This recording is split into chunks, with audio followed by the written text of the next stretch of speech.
ನಮಸ್ತೆ. ನನ್ನ ಹೆಸರು ಸಾವಿತ್ರಿ. ನಾನು ಡಾಕ್ಟರ್ ಎಸ್ ಗೋಪಾಲರಾಜು ಸರ್ಕಾರಿ ಪ್ರಥಮ ದರ್ಜೆ ಕಾಲೇಜಿನಲ್ಲಿ ಇತಿಹಾಸ ವಿಭಾಗದ ಸಹಾಯಕ ಪ್ರಾಧ್ಯಾಪಕರಾಗಿ ಕರ್ತವ್ಯ ನಿರ್ವಹಿಸ್ತಾ ಇದ್ದೀನಿ. ಅಂತಿಮ ಪದವಿ ವಿದ್ಯಾರ್ಥಿಗಳಿಗೆ ಸಂಪತ್ತಿನ ಸೋರುವಿಕೆ ಎಂಬ ವಿಷಯವಾಗಿ ವಿಡಿಯೋವನ್ನು ಪ್ರಸ್ತುತಪಡಿಸ್ತಾ ಇದ್ದೀನಿ. ಸಂಪತ್ತಿನ ಸೋರುವಿಕೆ 1757ರಿಂದ 1857ರವರೆಗೆ ಭಾರತದಲ್ಲಿ ಬ್ರಿಟಿಷರ ಆಳ್ವಿಕೆಯಿಂದಾಗಿ ಸಂಪತ್ತು ಸೋರಿಕೆ ಆಯಿತು. ಅಂದರೆ ಭಾರತದಲ್ಲಿ ಬ್ರಿಟಿಷರ ಆಳ್ವಿಕೆಗಿಂತ ಮೊದಲು ಐರೋಪ್ಯರ ಆಗಮನ ಇತ್ತು. ಐರೋಪ್ಯರು ಅದರ ಜೊತೆಗೆ ಈ ಪರ್ಷಿಯನ್ನರು ಇರ್ಬೋದು, ಗ್ರೀಕರು, ಟರ್ಕರು, ಆಫ್ಘನ್ನರು, ಪರ್ಷಿಯನ್ನರು ಇವರುಗಳೆಲ್ಲ ವಿದೇಶಿಯರಾಗಿ ಭಾರತಕ್ಕೆ ಬಂದು ಇಲ್ಲಿ ವ್ಯಾಪಾರ ವಹಿವಾಟುಗಳನ್ನು ನಡೆಸಿ ಆಡಳಿತ ನಡೆಸಿದರು. ಹಾಗೆ ಮೊಘಲರು ಸೇರಿದಂತೆ. ಆದರೆ ಇವರೆಲ್ಲರೂ ಒಂದಲ್ಲ ಒಂದು ರೀತಿಯಲ್ಲಿ ಇಲ್ಲಿನ ಸಂಪತ್ತನ್ನು ಬಳಸಿ ಇಲ್ಲೇ ಸಂಪತ್ತನ್ನು ಬಿಟ್ಟೋದ್ರು. ಆದರೆ ಬ್ರಿಟಿಷರು ಮಾತ್ರ ಇಲ್ಲಿನ ಸಂಪತ್ತನ್ನು ದೋಚಿ ಕೊಳ್ಳೆ ಹೊಡ್ಕೊಂಡು ಹೋಗಿರ್ತಕ್ಕಂಥ ವಿಚಾರವನ್ನು ನಾವು ಈ ಸಂಪತ್ತಿನ ಸೋರಿಕೆ ಈ ವಿಷಯವಾಗಿ ಈ ವಿಡಿಯೋದಲ್ಲಿ ಪ್ರಸ್ತುತಪಡಿಸ್ತಾ ಇದ್ದೀವಿ. ಹೀಗೆ ಈ ಒಂದು ಇಲ್ಲಿ ಸಂಪತ್ತು ವಿದೇಶಕ್ಕೆ ಸೋರಿ ಹೋಗಿರೋದನ್ನು ನಾವು ಗುರುತಿಸೋದಾದರೆ, ಗೋವಾದಲ್ಲಿ ನೆಲೆಸಿದಂಥ ಪೋರ್ಚುಗೀಸರ ಪ್ರಭುತ್ವದಲ್ಲೂ ಕೂಡ ಇಲ್ಲಿಂದ ಸಂಪತ್ತು ಹೊರಗೆ ಹೋಗಿರಲಿಲ್ಲ. ಆದರೆ ಅವರು ಇಲ್ಲಿನ ರಾಜಕೀಯ ಸ್ಥಿರತೆಯನ್ನು ರಾಜಕೀಯದಲ್ಲಿ ಮುಂದುವರೆದಿದ್ದರೂ ವಿನಃ ಇಲ್ಲಿನ ಸಂಪತ್ತನ್ನು ಯಾವುದೇ ಕಾರಣಕ್ಕೂ ದೋಚಲಿಲ್ಲ. ವ್ಯಾಪಾರ ಮತ್ತು ವಾಣಿಜ್ಯದಲ್ಲಿ ಅವರು ಮುಂದುವರಿಸಿದ್ರು. ಆದ್ರೂ ಸುಮಾರು ಈ ಒಂದು ಬ್ರಿಟಿಷರು 250 ವರ್ಷಗಳ ಕಾಲ ಇಲ್ಲಿ ಆಳ್ವಿಕೆ ನಡೆಸಿದಂಥ ಹಿನ್ನೆಲೆಯಲ್ಲಿ ಬ್ರಿಟಿಷರಿಗೆ ಪ್ರತಿ ವರ್ಷ ಅಪಾರ ಸಂಪತ್ತು ಇಂಗ್ಲೆಂಡಿಗೆ ಹೋಗ್ತಾ ಇತ್ತು. ಅಂದರೆ ಕಚ್ಚಾ ವಸ್ತು ಮತ್ತು ಈ ಒಂದು ಚಿನ್ನದ ಗೋಲ್ಡ್ ಬಿಸ್ಕೆಟ್ಸ್ ಅಂತ ಹೇಳ್ತೀವಲ್ಲ ಅದರ ರೂಪದಲ್ಲಿ. ಸಂಪತ್ತಿನ ಸೋರಿಕೆಗೆ ಸಾಕಷ್ಟು ರೂಪಗಳನ್ನು ವಿವಿಧ ವಿಧಾನಗಳಲ್ಲಿ ಹೋಯ್ತು. ಯಾವ್ಯಾವ ರೀತಿ ಸಂಪತ್ತು ಸೋರಿಕೆಯಾಗಿದೆ ಅನ್ನೋದನ್ನು ನೋಡೋದಾದರೆ, ಒಂದು, ಬ್ರಿಟಿಷ್ ಅಧಿಕಾರಿಗಳು ಪಡಿತಾ ಇದ್ದಂಥ ಹೆಚ್ಚಿನ ವೇತನ, ಇದರಿಂದಾಗಿ ನಮ್ಮ ಒಂದು ಸಂಪತ್ತು, ಅದರಲ್ಲೂ ವಿಶೇಷವಾಗಿ ಸಹಾಯಕ ಸೇನಾ ಪದ್ಧತಿ ಈ ಥರದ್ರಿಂದ ಅವರ ಖರ್ಚು ವೆಚ್ಚಗಳನ್ನೆಲ್ಲ ನಮ್ಮ ರಾಜರು ನಮ್ಮ ಖಜಾನೆಯಿಂದೇ ಭರಿಸಬೇಕು ಅನ್ನೋದು. ನಮ್ಮ ಭಾರತೀಯ ಸೈನಿಕರಿಗೆ ಕಡಿಮೆ ವೇತನವನ್ನು ಕೊಟ್ಟು ಹೆಚ್ಚಿನ ಒಂದು ಕೆಲಸ ಕಾರ್ಯಗಳನ್ನು ತೆಗೆಸ್ಕೊಳ್ತಾ ಇದ್ರು. ಆದರೆ ಬ್ರಿಟಿಷ್ ಅಧಿಕಾರಿಗಳು ಹಂತವಾಗಿ ಅವರು ಬಡ್ತಿಗಳನ್ನು ಮತ್ತು ಹೆಚ್ಚಿನ ವೇತನವನ್ನು ಪಡಿತಾ ಇದ್ದರು. ಹೀಗಾಗಿ ಇಲ್ಲಿನ ಸಂಪತ್ತು ಬಹು ಮಟ್ಟಿಗೆ ಅಧಿಕ ಪಾಲು ಅವರ ಪಾಲಾಗ್ತಾ ಇತ್ತು. ಹೀಗಾಗಿ ಈ ಒಂದು ಹಿನ್ನೆಲೆಯಲ್ಲಿ ಬ್ರಿಟಿಷ್ ಅಧಿಕಾರಿಗಳಿಗೆ ಹೆಚ್ಚು ವೇತನ ಹೋಗ್ತಾ ಇತ್ತು. ಇದು ಸಂಪತ್ತಿನ ಸೋರಿಕೆಗೆ ಮುಖ್ಯ ಕಾರಣ ಅಂತೇಳಿ ಗುರುತಿಸ್ತೀವಿ. ಇನ್ನು ಎರಡನೇದು, ಆಡಳಿತ ಸಿಬ್ಬಂದಿಯ ವೇತನ. ಯಾರೆಲ್ಲ ಇಲ್ಲಿ ಆಡಳಿತಾತ್ಮಕವಾದಂಥ ಒಂದು ಸಿಬ್ಬಂದಿಗಳಿದ್ದಾರೆ ಅವ್ರಿಗೂ ಹೆಚ್ಚಿನ ವೇತನ ಕೊಡ್ತಾಯಿದ್ರು. ಇನ್ನು ನಿವೃತ್ತಿಯ ನಂತರ ಇಂಗ್ಲೆಂಡ್ನಲ್ಲಿ ನೆಲೆಸಿದವರು ವಿಶ್ರಾಂತಿ ವೇತನವನ್ನು ಭಾರತದ ಖಜಾನೆಯಿಂದನೇ ಅವರಿಗೆ ಸಂದಾಯ ಹೋಗ್ತಾ ಇತ್ತು. ಹಾಗೆ ಈ ಒಂದು ಹೋಮ್ ಚಾರ್ಜಸ್ ಅಂಥೇಳಿ ಇಂಗ್ಲೆಂಡ್ನಲ್ಲಿದ್ದಂಥ secretary of states, board of control, India office, ಈ ಮೊದಲಾದಂಥ ಮೂಲ ಸವಲತ್ತುಗಳು ಅವರೆಲ್ಲ ಖರ್ಚು ವೆಚ್ಚಗಳೆಲ್ಲ ನಮ್ಮ ಭಾರತದ ಖಜಾನೆಯಿಂದಲೇ ಭರಿಸಬೇಕಾಗಿತ್ತು. ಇನ್ನು 5ನೇ ಪಾಯಿಂಟು, ಅಧಿಕಾರಿಗಳು, ಸಿಬ್ಬಂದಿ ಈ ಮೊದಲಾದಂಥ ಅವರು ಎಲ್ಲರ ಒಂದು ವಿವಿಧ ಭತ್ಯೆಗಳು, ಆರೋಗ್ಯ ಮೆಡಿಕಲ್ ಚೆಕಪ್ ಅಂತ ಎಲ್ಲ ಇರುತ್ತಲ್ಲ ಅದೆಲ್ಲವನ್ನು ನಮ್ಮ ಖಜಾನೆಯಿಂದನೇ ಭರಿಸಬೇಕಾಗಿತ್ತು. ಬ್ರಿಟಿಷರು ಹೂಡಿದಂಥ ಬಂಡವಾಳದ ಮೇಲಿನ ಬಡ್ಡಿ. ಹಾಗೆ 7ನೇದು ಸಾರ್ವಜನಿಕವಾಗಿ ಎತ್ತಿದ್ದಂಥ ಸಾಲಗಳ ಮೇಲಿನ ಬಡ್ಡಿ. ಇನ್ನು 8ನೇ ತೆರಿಗೆ ವಿನಾಯಿತಿ, ವ್ಯಾಪಾರದಲ್ಲಿನ ಲಾಭಾಂಶ.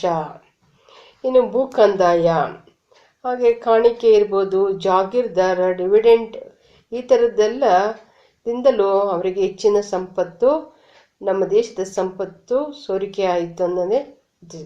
ಇನ್ನು ಸೈನ್ಯದ ಖರ್ಚು ಇರ್ಬೋದು, ಸಶಸ್ತ್ರಗಳ ಖರ್ಚು, ನೌಕಾಪಡೆಯ ಖರ್ಚು, ಹೀಗೆ ಎಲ್ಲದಕ್ಕೂ ಈ ಒಂದು ಏನು ವಿಶೇಷವಾಗಿ ಇಂತಿಷ್ಟು ಇದನ್ನು ಪಾಲು ಇವರೇ ಅಂದರೆ ಬ್ರಿಟಿಷರ ಇಂಗ್ಲೆಂಡಿಗೆ ಹರಿದು ಹೋಗ್ತಕ್ಕಂಥದ್ದು. ಹಾಗೆ ಆಭರಣ ಇರ್ಬೋದು, ಆಭರಣಗಳು, ಪ್ರಾಚ್ಯ ವಸ್ತುಗಳು, ಇವೆಲ್ಲವೂ ಸಹ ಬ್ರಿಟಿಷರ ಆಡಳಿತದ ಅವರ ವಶದಲ್ಲೇ ಇತ್ತು. ಹೀಗಾಗಿ ಎಲ್ಲ ಬಾಬತ್ತುಗಳು ಪಾವತಿ ಭಾರತದ ಖಜಾನೆಯಿಂದಲೇ ಅವ್ರಿಗಾಗ್ತಾ ಇತ್ತು. ಹೀಗೆ ಈ ಸೋರಿಕೆ 1612ರಿಂದಲೇ ಆರಂಭ ಆಯಿತು. ಹಾಗೆ ಅದೇ ವರ್ಷ ವಿಶೇಷವಾಗಿ ಮೊಘಲ್ ಚಕ್ರವರ್ತಿ ಜಹಾಂಗೀರ್ನಿಂದ ಬ್ರಿಟಿಷರಿಗೆ ತೆರಿಗೆ ವಿನಾಯಿತಿ ಪಡ್ಕೊಂಡು ಅವರು ಇನ್ನೂ ಹೆಚ್ಚಿನ ಲಾಭ ಗಳಿಸೋದಕ್ಕೆ ಸಾಧ್ಯ ಆಯಿತು. ಹಾಗೆ ತೆರಿಗೆ ರಿಯಾಯಿತಿಯ ಪತ್ರಗಳನ್ನು ದಸ್ತಕಗಳು ಅಂಥೇಳಿ ಗುರುತಿಸಿ, ಅದೇ ರೀತಿ ಅವುಗಳೆಲ್ಲ ಲಂಚ ಕೊಟ್ಟಾದ್ರೂ ಪಡ್ಕೊಳ್ತಾ ಇದ್ರು. ವರ್ತಕರು ತೆರಿಗೆ ವಂಚಿಸಿ ವ್ಯಾಪಾರ ಮಾಡ್ಕೊಳ್ತಾ ಇದ್ರು. ಹೀಗೆ ಹೆಚ್ಚು ಆದಾಯ ಅವರಿಗೆ ಸಿಗ್ತಾ ಇತ್ತು. ವರಮಾನ ಕೂಡ ಇಂಗ್ಲೆಂಡ್ಗೆ ಹರಿದೋಯ್ತು ಅನ್ನೋದನ್ನು ಗುರುತಿಸ್ತೀವಿ. ಹಾಗೆ ಈ ಜಾಗೀರ್ದಾರರ ಕಾಣಿಕೆಗಳು, ಅದರ ಮೂಲಕನೂ ಸಹ ಇಂಗ್ಲೆಂಡ್ಗೆ ಹೆಚ್ಚಿನ ಸಂಪತ್ತು ಸಂಗ್ರಹಿಸ್ತಾ ಇದ್ರು. ಹಾಗೆ 1757ರ ನಂತರ ಬಂಗಾಳದಲ್ಲಿ ಅಧಿಕಾರ ಪಡೆದಂಥ ಈ ಈಸ್ಟ್ ಇಂಡಿಯಾ ಕಂಪನಿ ಮತ್ತಷ್ಟು ಲಾಭ ಗಳಿಸ್ತಾ ಹೋಯಿತು. ಬಂಗಾಳದ ಹಾಗೂ ಈ ಹೌದಿನ ನವಾಬರುಗಳು ಇವರೆಲ್ಲರೂ 1,77,00,000 ಕಾಣಿಕೆಯನ್ನು ಕೊಡ್ತಾಯಿದ್ರು. ಹಾಗೆ ಈ ಒಂದು ಬ್ರಿಟಿಷ್ ಅಧಿಕಾರಿಗಳು ನವಾಬರಿಂದ ಪಡೆದಂಥ ಜಾಗೀರುಗಳ ಒಂದು ವರಮಾನ ಸಹ ಇಂಗ್ಲೆಂಡಿಗೆ ಹರಿದು ಹೋಗ್ತಾ ಇತ್ತು. ಉದಾಹರಣೆಗೆ ಬಂಗಾಳದ ನವಾಬ ಮೀರ್ ಜಾಫರ್ ಈತ ರಾಬರ್ಟ್ ಕ್ಲೈವ್ನಿಗೆ ಕೊಟ್ಟಿದ್ದಂಥ ಜಾಗೀರ್ ಒಂದರಿಂದಲೇ ಪ್ರತಿ ವರ್ಷ 6 ಲಕ್ಷ ಪೌಂಡಷ್ಟು ವರಮಾನ ಇಂಗ್ಲೆಂಡ್ಗೆ ಹೋಗ್ತಾ ಇತ್ತು. ನವರೋಜಿ ಅವರ ಪ್ರಕಾರ 1758ರಿಂದ 1760ರ ಅವಧಿನಲ್ಲಿ ಸುಮಾರು 6 ಲಕ್ಷ ಪೌಂಡು ಅಂದರೆ 90 ಕೋಟಿ ರು ಸಂಪತ್ತು ಇಂಗ್ಲೆಂಡ್ಗೆ ಹೋಯಿತು. ಹೀಗೆ ಇಡೀ ಬಂಗಾಳ ಪ್ರಾಂತ್ಯದ ವರಮಾನಕ್ಕಿಂತ 4 ಪಟ್ಟು ಜಾಸ್ತಿ ಆದಾಯ ಇಂಗ್ಲೆಂಡ್ಗೆ ಹೋಗ್ತಾ ಇತ್ತು. ಇನ್ನು ಕಂದಾಯ ಹಾಗೂ ಡಿವಿಡೆಂಟ್ ಅಂತೇಳಿ ನೋಡ್ತೀವಿ. ಈ ಕಂದಾಯದಲ್ಲಿ ವಿಶೇಷವಾಗಿ ಭಾಳಷ್ಟು 1765ರಲ್ಲಿ ಏನು ಬಕ್ಸರ್ ಕದನ ಆಗ್ತಕ್ಕಂಥ ಒಂದು ಹಿನ್ನೆಲೆಯಲ್ಲಿ ನಂತರ ಕಂಪನಿ ಬಂಗಾಳದ ಕಂದಾಯ ವಸೂಲಿ ಹಕ್ಕನ್ನು, ದಿವಾನಿ ಹಕ್ಕನ್ನು ಪಡ್ಕೊಳ್ತು. ಅದಾದ ಮೇಲೆ ಹಣವನ್ನು ಪ್ರಾಂತ್ಯದ ಅಭಿವೃದ್ಧಿಗೆ ಮತ್ತು ಶಿಕ್ಷಣ, ಆರೋಗ್ಯ ಈ ಥರದ ಒಂದು ಸಾಮಾಜಿಕ ಕಲ್ಯಾಣ ಕಾರ್ಯಗಳಿಗೆ ಬಳಸ್ತಾ ಹೋದರು. ಅದನ್ನು ಬಳಸಬೇಕು ಅನ್ನೋದಿತ್ತು, ಆದರೆ ಬಳಸಲಿಲ್ಲ. ಬದಲಾಗಿ ಅದನ್ನು ತಮ್ಮ ವ್ಯಾಪಾರದಲ್ಲಿ ತೊಡಗಿಸ್ಕೊಂಡು ಉಳಿದ ಹಣವನ್ನು ಇಂಗ್ಲೆಂಡ್ಗೆ ಸಾಗಿಸ್ತಾ ಇದ್ರು. ಹಾಗೆ ಅಲ್ಲಿ ಪಾಲುದಾರರು ಡಿವಿಡೆಂಟ್ ಅಂದರೆ ಲಾಭಾಂಶ ರೂಪದಲ್ಲಿ ಹಂಚ್ತಾ ಇದ್ರು. ಹೀಗೆ 1765ರಿಂದ 1770ರವರೆಗೆ ಸುಮಾರು ಈ ಒಂದು 40 ಲಕ್ಷ ಪೌಂಡು ಅಂದರೆ 4 ಮಿಲಿಯನ್ ಅಂದರೆ 4 ಕೋಟಿ ರೂಪಾಯಿಗಳು ಸರಕನ್ನು ಇಂಗ್ಲೆಂಡ್ಗೆ ರವಾನಿಸ್ತಾ ಇದ್ರು. ಹೀಗೆ 1799ರಲ್ಲಿ ಮೈಸೂರನ್ನು ಟಿಪ್ಪುವಿನಿಂದ ಗೆದ್ದು ಒಡೆಯರಿಗೆ ಕೊಟ್ಟಾಗ ಜನರಲ್ ಹ್ಯಾರಿಸ್ ಅವನ ಪಾಲಿಗೆ 1.5 ಲಕ್ಷ ಅದಷ್ಟು ಕಾಣಿಕೆಯನ್ನು ಒಡೆಯರು ಕೊಟ್ಟರು. ಮೈಸೂರು ಒಡೆಯರು ಈ ಒಂದು ಜನರಲ್ ಹ್ಯಾರಿಸನ್ಗೆ, ಬ್ರಿಟಿಷ್ ಅಧಿಕಾರಿ ಜನರಲ್ ಹ್ಯಾರಿಸನ್ಗೆ 1.5 ಕೋಟಿಯಷ್ಟು ಕಾಣಿಕೆಯನ್ನು ಕೊಟ್ಟರು. ಇದೆಲ್ಲವೂ ಸಹ ಭಾರತದ ಸಂಪತ್ತು ಇಂಗ್ಲೆಂಡಿಗೆ ಕಾಣಿಕೆ ರೂಪದಲ್ಲಿ ಹರಿದೋಯ್ತು ಅನ್ನೋದನ್ನು ಗುರುತಿಸ್ತೀವಿ. ಇನ್ನು ಹಾಗೆ ವಾರನ್ ಹೇಸ್ಟಿಂಗ್ ಬನಾರಸ್ನಲ್ಲಿ ರಾಜ ಚೈತ್ಯ ಸಿಂಗ್ನಿಂದ ಸುಮಾರು 22 ಲಕ್ಷ ಕಾಣಿಕೆ ಪಡೀತಾ ಇದ್ದ. ಹೀಗೆ ಕಾಣಿಕೆ ಪಡೆದು ರಾಜನ ಅಧಿಕಾರವನ್ನು ಮಾನ್ಯ ಮಾಡ್ತಾ ಇದ್ದ. ಇನ್ನು 1843ರಲ್ಲಿ ಸಿಂಧ್ ಆಕ್ರಮಣ, ಇದು ಸುಲಿಗೆಯಲ್ಲಿ ಜನರಲ್ ನೇಫಿಯರ್ ಯುದ್ಧದ ಕೊಳ್ಳೆಯ ಭಾಗವಾಗಿ ಕೊಳ್ಳೆ ಹೊಡ್ಕೊಂಡು ಲೂಟಿ ಮಾಡಿ ಸುಮಾರು 7 ಲಕ್ಷಕ್ಕೆ ಇದನ್ನು ಕೊಡ್ತಾಯಿದ್ರು. ಹೀಗೆ 1848ರಲ್ಲಿ ಪಂಜಾಬನ್ನು ಆಕ್ರಮಿಸಿ ಬ್ರಿಟಿಷರು ಅದರ ಭಾಗವಾದ ಜಮ್ಮುವನ್ನು ಹಾಗೂ ಹಿಂದೂ ಪ್ರದೇಶ ಕಾಶ್ಮೀರ ಗುಲಾಬ್ ಸಿಂಗ್ ಇದನ್ನು ಸುಮಾರು 70 ಲಕ್ಷಕ್ಕೆ ಬಿಟ್ಕೊಟ್ಟ. ಹಾಗೆ 1800ರಲ್ಲಿ ಈ ಒಂದು ಸಂಪತ್ತಿನ ಸೋರಿಕೆ ಸುಮಾರು 200 ಕೋಟಿಗಿಂತ 200 ಪೌಂಡು ಅಂದರೆ 2000 ಮಿಲಿಯನ್ಗೆ ಇರ್ತಕ್ಕಂಥದ್ದು. ಹೀಗೆ ಪ್ರತಿ ವರ್ಷ ಸಂಪತ್ತಿನ ಸೋರಿಕೆ ಹೆಚ್ಚಾಗ್ತಾನೆ ಇತ್ತು. ಹಾಗೆ ಗವರ್ನರ್ ಜನರಲ್ ಏಲಿನ್ ಅವರು ಹೇಳೋ ಹಾಗೆ 1840ರಲ್ಲಿ ಸೈನ್ಯ ಮತ್ತು ಆಡಳಿತ ಸಿಬ್ಬಂದಿ ವೆಚ್ಚವನ್ನು ಕಳೆದು 3 ಮಿಲಿಯನ್ ಪೌಂಡ್ ಅಂದರೆ 30 ಲಕ್ಷ ರು ಭಾರತದಿಂದ ಇಂಗ್ಲೆಂಡಿಗೆ ಹರಿದು ಹೋಯಿತು ಅನ್ನೋದನ್ನು ಮುಖ್ಯವಾಗಿ ಗುರುತಿಸ್ತೀವಿ. ಹೀಗೆ ಭಾರತದ ಸಂಪತ್ತು ಹರಿದು ಹೋಗಿರೋದನ್ನು ನೆಹರು ಅವರವರೇ ಒಂದು ಕಡೆ ಹೇಳ್ತಾರೆ, ನಮ್ಮ ದೇಶದ ಮಕ್ಕಳು ಹಸುವಿನಿಂದ ಬಳಲ್ತಾ ಇದ್ರು, ನಮ್ಮ ದೇಶ ಇಂಗ್ಲೆಂಡ್ಗೆ ಹಾಲು ಕೊಡುವ ಹಾಲಿನ ಮತ್ತು ಜೇನಿನ ಹೊಳೆಯಾಗಿ ಹರಿದು ಹೋಯಿತು. ನಮ್ಮ ದೇಶದ ಸಂಪತ್ತು ಬ್ರಿಟನ್ನಿಗೆ ಹಾಲಿನ ಮತ್ತು ಜೇನಿನ ಹೊಳೆಯಾಗಿ ಹರಿದು ಹೋಯಿತು. ನಮ್ಮ ದೇಶದ ಮಕ್ಕಳು ಹಸುವಿನಿಂದ ನರಳಿದ್ರು, ಹಸುವಿನಿಂದ ಬಳಲಿದ್ರು, ಇಂಗ್ಲೆಂಡಿಗೆ ಅಪಾರ ಸಂಪತ್ತು ಸೋರಿಕೆ ಆಯಿತು ಅಂತೇಳಿ ಇದನ್ನು ದಾದಾಬಾಯಿ ನವರೋಜಿಯವರು ಸಹ ಹೀಗೆ ಅಭಿಪ್ರಾಯಪಟ್ಟಿರ್ತಕ್ಕಂಥದ್ದನ್ನು ನೋಡ್ತೀವಿ.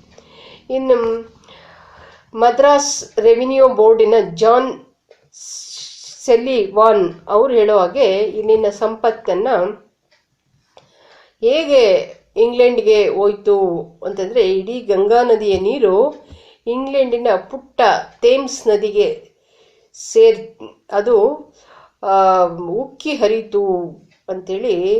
ಅಂದರೆ ಗಂಗಾ ನದಿ ಅಂತ ವಿಶಾಲವಾದಂಥ ನದಿ ಇಂಗ್ಲೆಂಡಿನ ಒಂದು ಸಣ್ಣ ನದಿ ಥೇಮ್ಸ್ ನದಿ ಉಕ್ಕಿ ಹರಿಯೋ ಹಾಗೆ ನಮ್ಮ ದೇಶದ ಸಂಪತ್ತು ಹರಿದೋಯ್ತು ಅಂತೇಳಿ ಅಭಿಪ್ರಾಯ ಪಡ್ತಾರೆ. ಒಟ್ಟಿನಲ್ಲಿ ಇಂಗ್ಲೆಂಡು ಭಾರತದ ಸಂಪತ್ತಿನಿಂದ ಅತ್ಯಂತ ಶ್ರೀಮಂತ ದೇಶವಾಗಿ ಅಸ್ತಿತ್ವಕ್ಕೆ ಬಂತು. ಭಾರತದ ಸಂಪತ್ತನ್ನು ಬ್ರಿಟಿಷರು ವ್ಯವಸ್ಥಿತವಾಗಿ ಬಳಸ್ಕೊಂಡ್ರು. ಹೀಗೆ ಭಾರತದ ಸಂಪತ್ತನ್ನು ದೇಶದ ಮೂಲೆ ಮೂಲೆಗಳಿಂದಲೂ ಅವರು ಸೂರೆಗೊಂಡ್ರು, ಅಂದರೆ ಲೂಟಿ ಮಾಡಿದ್ರು. ಹೀಗೆ ಭಾರತದ ಸಂಪತ್ತು ನಿರಾಂತಕವಾಗಿ ಇಂಗ್ಲೆಂಡಿಗೆ ಸೋರಿ ಹೋಯಿತು ಅಂತ ಹೇಳಿದ್ರು ತಪ್ಪಾಗಲಾರ್ದು.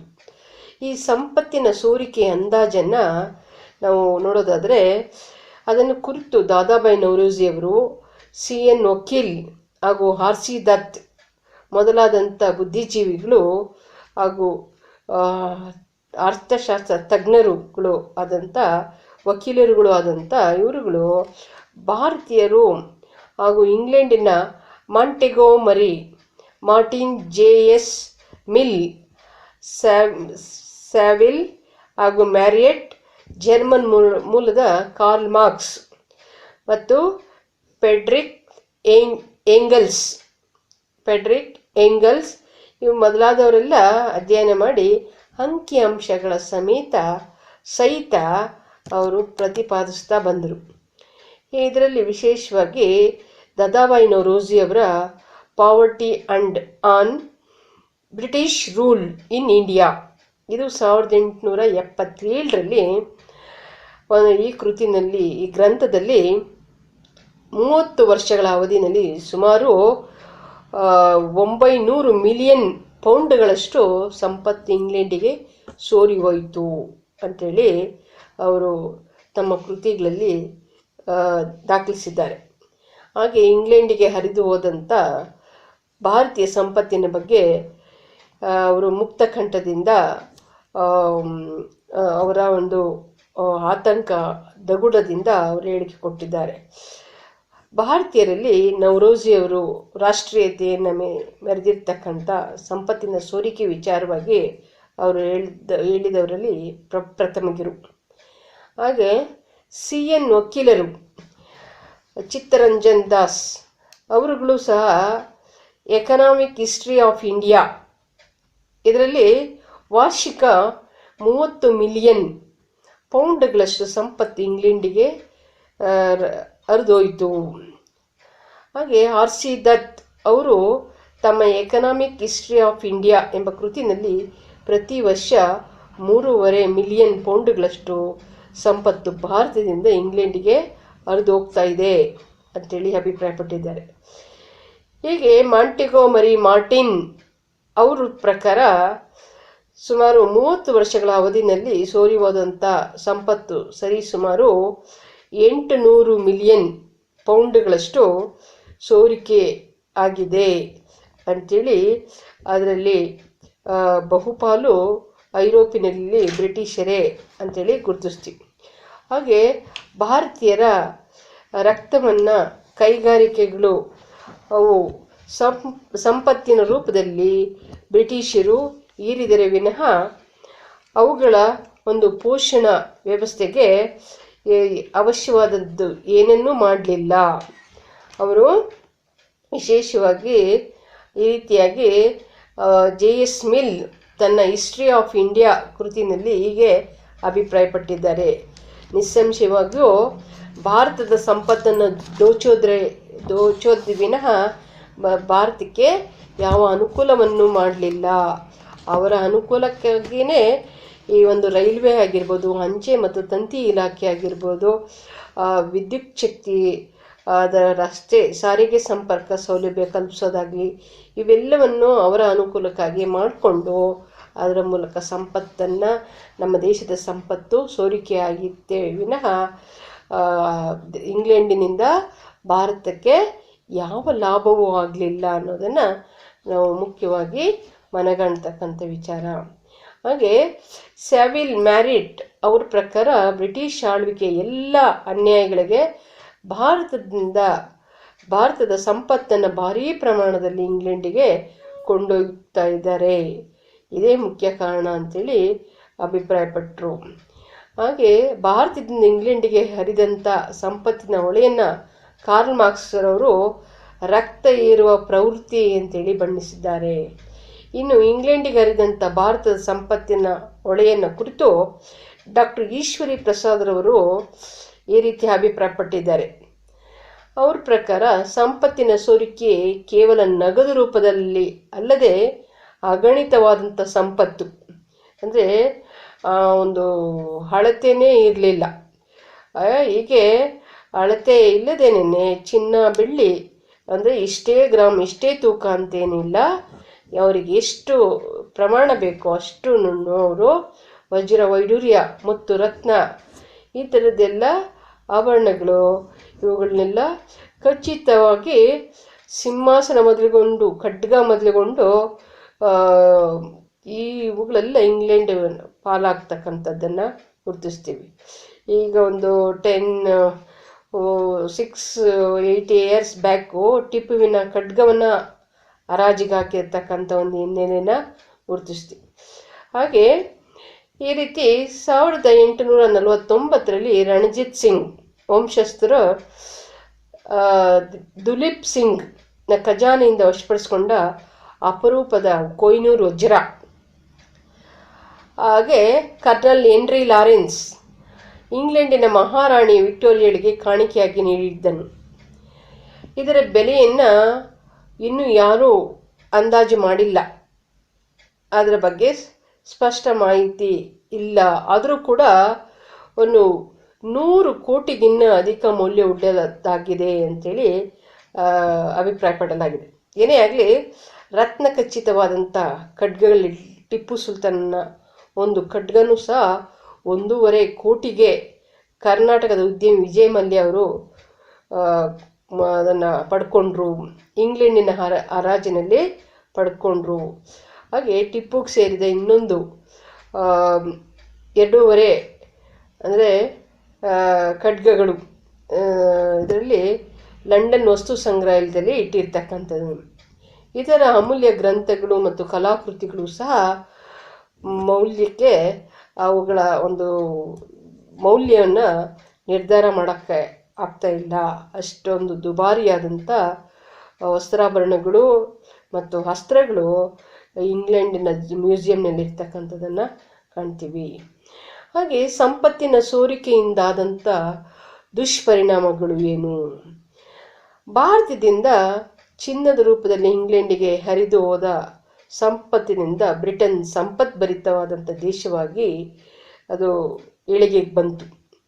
ಬ್ರಿಟನ್ ಹಣಕಾಸು ಮಾರುಕಟ್ಟೆಯಲ್ಲಿ ಗಮನಾರ್ಹ ಬದಲಾವಣೆಗಳು ಉಂಟಾಯಿತು.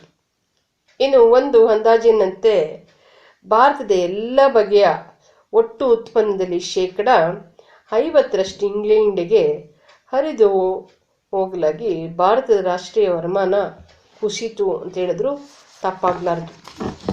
ಹೀಗೆ ಈ ಒಂದು ಸಂಪತ್ತು ಇಂಗ್ಲೆಂಡಿಗೆ ಭಾರತದ ಸಂಪತ್ತು ಹಾಲಿನ ಹೊಳೆಯಾಗಿ ಮತ್ತು ಜೇನಿನ ಹೊಳೆಯಾಗಿ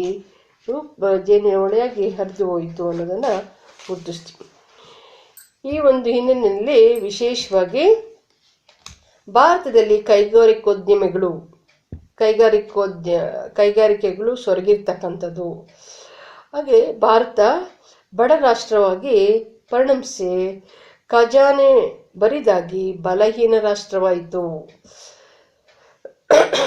ಭಾರತದಿಂದ ಇಂಗ್ಲೆಂಡಿಗೆ ಹರಿದು ಹೋದಂಥ ಇನ್ನಿತರ ರೂಪದ ಸಂಪತ್ತು ಇಂಗ್ಲೆಂಡ್ನಿಂದ ಭಾರತಕ್ಕೆ ವಿದೇಶಿ ಬಂಡವಾಳವಾಗಿ ಬರತೊಡಗಿತು.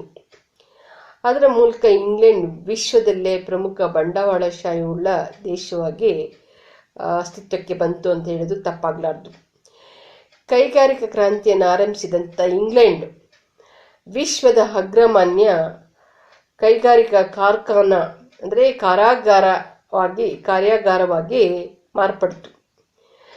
ಅದನ್ನೇ ಹೇಳ್ತಾರೆ ವರ್ಕ್ಶಾಪ್ ಆಫ್ ದಿ ವರ್ಲ್ಡ್ ಅಂಥೇಳಿ ಇಂಗ್ಲೆಂಡಿಗೆ ಈ ಒಂದು ಹೆಗ್ಗಳಿಕೆಯನ್ನು ಗುರುತಿಸ್ಬೋದು.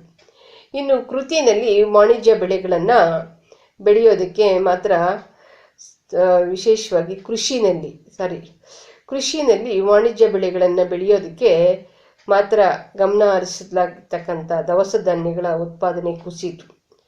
ವಾಣಿಜ್ಯ ಬೆಳೆಗಳನ್ನು ಮಾತ್ರ ಬೆಳೆಯೋದಕ್ಕೆ ಒತ್ತಾಯಿಸಿದಂಥ ಒಂದು ಹಿನ್ನೆಲೆಯಲ್ಲಿ ಆಹಾರ ಪದಾರ್ಥಗಳ ಉತ್ಪಾದನೆ ಕುಸಿಯತೊಡಗಿತು. ಈ ಹಿನ್ನೆಲೆಯಲ್ಲಿ ದೇಶದಲ್ಲಿ ಬಡತನ, ನಿರುದ್ಯೋಗ ಮತ್ತು ಹಸಿವು, ರೋಗ ರುಜಿನಾದಿಗಳು ಉಂಟಾಗಿ ಸಾವು ನೋವುಗಳು ಹೆಚ್ಚಾಗ್ತಕ್ಕಂಥದ್ದು. ಆರ್ಥಿಕ ಪರಿಸ್ಥಿತಿ ಭಾಳ ಕುಸಿತ ಉಂಟಾಗಿ ಜನಜೀವನ ಅಸ್ತವ್ಯಸ್ತಗೊಂಡು ಜನರ ಬದುಕು ದುಸ್ಸಾಹಸವಾಗಿ ಮಾರ್ಪಡ್ತಕ್ಕಂಥದ್ದನ್ನು ಗುರುತಿಸ್ತೀವಿ. ಒಮ್ಮೆ ರಫ್ತು ರಾಷ್ಟ್ರ ಆಗಿದ್ದಂಥ ಭಾರತ ಬ್ರಿಟಿಷರ ದ್ವಂದ್ವ ಮತ್ತು ಪಕ್ಷಪಾತ ವ್ಯಾಪಾರ ನೀತಿಯಿಂದಾಗಿ ಆಮದು ರಾಷ್ಟ್ರವಾಗಿ ಮಾರ್ಪಡಿತು.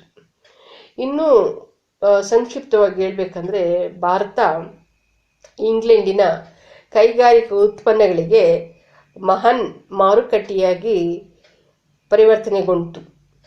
ಅಂದರೆ ಅಲ್ಲಿ ಸಿದ್ಧಪಡಿಸಿದಂಥ ಇಲ್ಲಿಂದ ಕಚ್ಚಾ ವಸ್ತುಗಳನ್ನು ಸಾಗಿಸ್ಕೊಂಡೋಗಿ ಅಲ್ಲಿ ಸಿದ್ಧಪಡಿಸಿದಂಥ ವಸ್ತುಗಳನ್ನ ಇಲ್ಲಿ ಮಾರುಕಟ್ಟೆಯಲ್ಲಿ ಮಾರಾಟ ಮಾಡಿ ಹೆಚ್ಚು ಲಾಭವನ್ನು ಗಳಿಸ್ತಕ್ಕಂಥದ್ದನ್ನು ಗುರುತಿಸ್ತೀವಿ.